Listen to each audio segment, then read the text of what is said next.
I think a lot of people, what prevents them from actually just going for it to rewire their mentality or their identity is that they feel there's a fear that, okay, but what if it doesn't work, right? Then I'm gonna have egg on my face. At the very least, you just feel like, okay, well, I wasted all that energy for nothing. But usually it's not just that. Usually people, they're afraid of this like fake threat of embarrassment, public embarrassment that would come from like, okay, so I gave this crazy manifestation thing a try and then it didn't work and now I'm the laughing stock. That's your primal pre-programmed fear that we all have inside of us that is part of our survival mechanism to keep us alive. But if you really think about it, there is no audience, okay? There's no crowd at the Apollo Theater waiting to boo you if something goes wrong, if it doesn't work, which by the way, like it always works. Manifestation always works. If you continue to persist, it's gonna work. You're gonna see results in your life. That's just like a law of the universe. All of this is happening within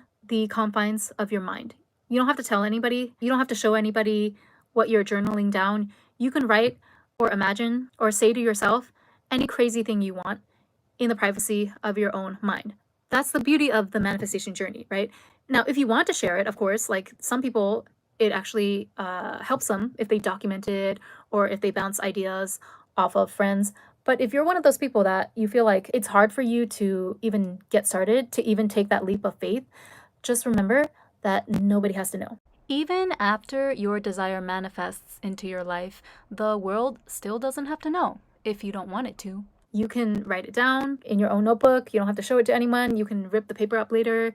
You can decide not to write it down and like only think about it in your head. You can desire the stupidest thing, like whatever judgment or ridicule that you're imagining this fake audience to have towards you. They can't have it if they don't know what your desire is, right? And you're not obligated to say it out loud to anyone.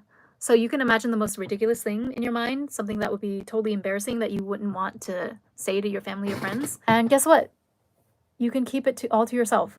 Because the last time I checked, there's no such thing as the thought police. I think that's the term from 1984 by George Orwell. Thought crime. Yeah, thought police. In 1984, they weren't allowed to think certain things. It wasn't even like a halt on the freedom of speech. It was a halt on what you could think in your mind. So last time I checked, we are not in 1984 yet.